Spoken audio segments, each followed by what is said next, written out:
Welcome back to Talk Tickers. We usually spend our time, dissecting earnings calls. But today, we're going to hit pause on the spreadsheets. Yeah. And dive headfirst into some breaking news. Yeah. That has the steel world buzzing. Absolutely. It's a big one for sure. Yeah. President-elect Trump is making waves yet again, reiterating his promise to block Nippon Steel's bid for U.S. steel. Yeah, it's a $14.9 billion deal a year in the making. And facing heat from both sides of the aisle. This is a saga worthy of its own Talk Tickers deep dive. Absolutely. And today's development just throws another log on the fire. You might be thinking, wait, didn't Biden also oppose this? Right. You're right. This deal has become a political football, and Trump is making it clear where he stands, even before he officially takes office. Yeah, he's definitely not mincing words, totally against block this deal, and even a buyer beware, straight from his Truth Social account. Wow, those are some strong statements. Yeah. What do you make of this aggressive stance, before he's even back in the Oval Office? It's a bold move. This was a campaign promise. Right. And now he's doubling down even before the inauguration. Yeah. It could signal a broader protectionist approach to trade in his upcoming term. That's a fascinating point. Right. So while Biden was also expected to block the deal, right, Trump's preemptive declaration kind of adds another layer of complexity to the situation. Exactly. It raises questions about how this might impact future foreign investment in the U.S., especially in industries deemed strategically important. Now, for our listeners who might not be as familiar with the intricacies of these kinds of deals, sure, can you give us a quick rundown of CFI-US and its role in all of this? Of course. CFI-US, the Committee on Foreign Investment in the United States, reviews foreign investments in American companies for potential national security risks. Okay. In this case, they've been scrutinizing the Nippon Steel bid for over a year. And, many experts believe they were leaning towards recommending a block. Wow. Even before Trump's announcement. So Trump's statement could be seen as a way of preempting CFI-US. Yeah. And sending a clear message to both domestic and international audiences. Precisely. It reinforces his commitment to protecting American industries and potentially sets the tone for future trade negotiations. Let's shift gears for a moment and look at the other side of this equation. Okay. Nippon Steel has been fiercely defending this deal. They have. Claiming they're the only ones who can truly revitalize U.S. steel. They've pledged a hefty $1.4 billion in investments. Wow. Promised no layoffs or plant closings. Okay. And even vowed to protect U.S. Steel's interest in trade matters. On the surface, those promises sound pretty appealing. They do, but it's crucial to look beyond the initial promises and consider the long-term implications. Yeah. Can Nippon Steel realistically deliver on all of these commitments? Right. How will their influence affect U.S. Steel's competitiveness in the global market? That's a great point. We often see companies making grand promises during these kinds of acquisitions. Yeah. But the reality can be quite different. Right. And to address those concerns head on, Nippon Steel recently pledged to not import steel slabs. Okay. That would compete with U.S. Steel's blast furnaces. Interesting. So it's a direct attempt to alleviate national security worries. So this pledge from Nippon Steel is a clever way to try and neutralize those anxieties. Do you think it's a genuine commitment, or is it a tactical maneuver to push the deal through? That's a tough question. It could be a bit of both. Yeah. On one hand, they're signaling their willingness to compromise and accommodate American concerns. On the other hand, it could be a strategic move to appease regulators and gain approval for the acquisition. It seems like every move in this chess match is carefully calculated. Yeah. But let's not forget another key player in this story. Okay. The United Steelworkers Union. Right. They've been a vocal opponent of the deal, haven't they? Yes. They have been firmly against it, citing concerns about U.S. economic and national security.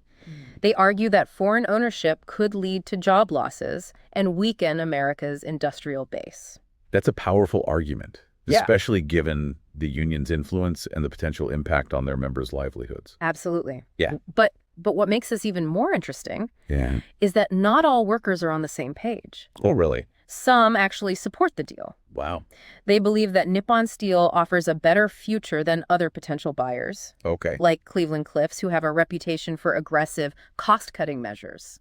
So we have this internal division within the workforce. Yeah. Some workers are clinging to the legacy of U.S. Steel and fearful of change, while others see Nippon Steel as a lifeline in a rapidly changing industry. Exactly. It's a complex issue with valid points on both sides. Yeah. And it highlights the human element at the heart of these high-stakes business decisions. These aren't just numbers on a spreadsheet. Right. These are real people whose lives are directly affected.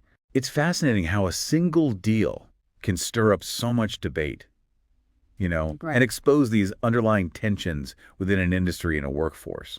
It really speaks to the complexity of globalization and the challenges of balancing, economic interest with national security concerns. Now, with Trump's latest declaration, Right. the million-dollar question becomes, what happens next? Yeah. CFI US is still expected to give its recommendation this month. Right. Will Trump's very public stance sway them?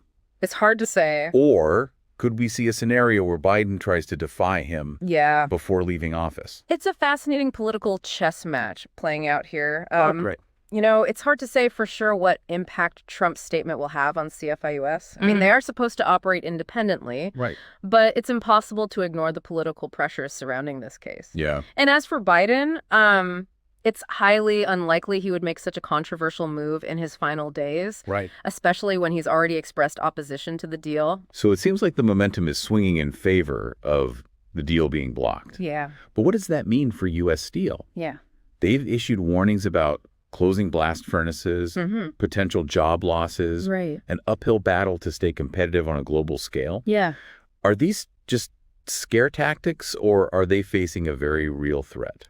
Well, while it's always possible that, companies use strong language to try and influence outcomes in these situations, I think U.S. Steel's concerns are legitimate. Okay. They've been struggling to keep pace with global competitors for some time now. Right. And losing this deal could be a major setback. So beyond the immediate impact on U.S. Steel, what are the broader implications of this potential blockage? Yeah. Could it create a ripple effect, deterring other foreign investors absolutely. from considering U.S. companies? If foreign investors perceive the U.S. as becoming more protectionist Yeah. and unpredictable, they may be hesitant to invest in American companies. It could also embolden other countries to adopt similar protectionist policies, Right. leading to a more fragmented global economy. So this seemingly isolated event could have far-reaching consequences for Absolutely. global trade and investment. It's a reminder of how interconnected our world is and how seemingly local decisions can have global repercussions. As Talk Tickers listeners know, we always try to connect the dots between market movements and the bigger picture. Right. This story is a perfect example of how geopolitics, trade, and investment are all intertwined. Yeah. It's not just about numbers on a balance sheet, Right. but about the real-world impact on industries, workers, and the global economy. And that's why it's so important to stay informed and engage in, thoughtful discussions about these issues. Because as we've seen with this Nippon Steel bid, even seemingly niche events can have ripple effects that touch all of our lives. Well said. Now, before we wrap up this deep dive, we can't let you go without our signature. This is Not Financial Advice segment, Right. where we put on our speculative hats and explore some outrageous but plausible trade ideas Okay. based on this breaking news. All right. Disclaimer time. This is purely hypothetical. Of course, of course. For entertainment purposes only and absolutely not financial advice. All in good fun. So, with that out of the way, let's get those creative juices flowing. Right. If I were a betting person, which I'm most definitely not, Right. I'd be keeping a close eye on steel futures. Okay. If this deal falls through and U.S. Steel starts closing facilities, domestic steel production could take a hit. That makes sense. Yeah. Supply and demand 101. Exactly. And if supply dwindles, what happens to prices? Yeah. They go up. They go up. So a long position on steel futures might be a gamble worth considering. Okay. But again, this is purely hypothetical and not investment advice. Right. Do your own research, folks. Absolutely. We're just exploring possibilities here, Yeah. not giving financial directives. Right. But while we're on the topic of speculation, Okay. I'm curious about your thoughts on another potential trade. Yeah. What about Cleveland Cliffs? Mm-hmm. They were also interested in acquiring U.S. Steel. Right. If Nippon Steel is out of the picture, could this create an opportunity for them? That's a very interesting angle. Yeah. It's definitely a possibility.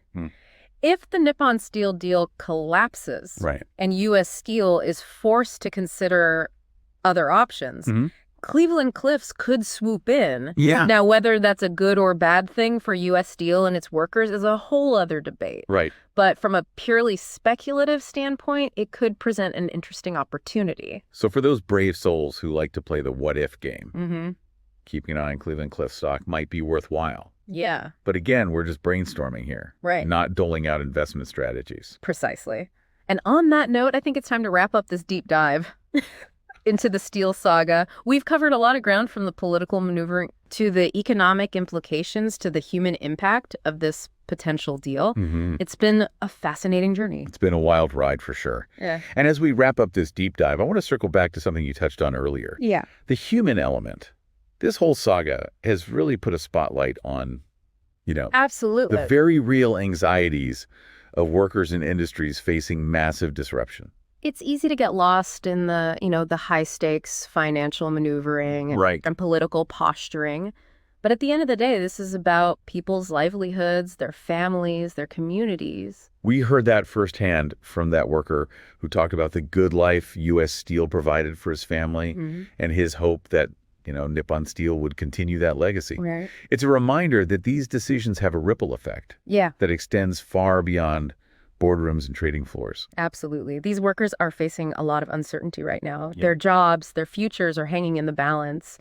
And, their stories deserve to be heard and considered as this situation unfolds. It's a powerful reminder that behind every stock ticker, there are real people with real stories. And it speaks to a broader theme we've been discussing on Talk Tickers. Yeah.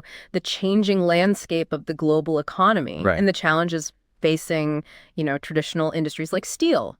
We're seeing this play out across multiple sectors as automation globalization, shifting consumer demands, forced companies to adapt or risk being left behind. And that adaptation often comes with difficult choices. Right. Mergers, acquisitions, layoffs, plant closures. Yeah. These are tough decisions with real consequences for workers and their families. It's a conversation we need to have as a society. Absolutely. How do we support workers in industries undergoing such dramatic transformation? Right. How do we ensure that the benefits of globalization are shared more equitably? These are complex questions with no easy answers. Right. But by shining a light on these issues and engaging in, thoughtful discussions, we can hopefully start to find solutions that work for everyone. Well said. Now, before we sign off, I want to bring it back to our Talk Tickers roots. Okay. For our listeners who are looking at this story through an investment lens, what are some key takeaways? First and foremost, this situation is highly volatile. Yeah. Things could change drastically depending on CFIUS's recommendation, Biden's actions, and of course the market's reaction. So buckle up, folks. This roller coaster ride isn't over yet. Exactly. Keep a close eye on U.S. Steel's stock price. It's likely to fluctuate wildly in the coming days and weeks. Yeah. And as we discussed earlier, steel futures and Cleveland-Cliffs are also worth watching. Okay. But remember, this is not financial advice. Do your own research and make informed decisions. Always sound advice. And on that note, we're wrapping up this special edition of Talk Tickers, focused on the breaking news surrounding the Nippon Steel U.S. Steel saga. We hope you found this deep dive insightful, and as always, we encourage you to stay curious, stay informed, and keep those investing brains engaged.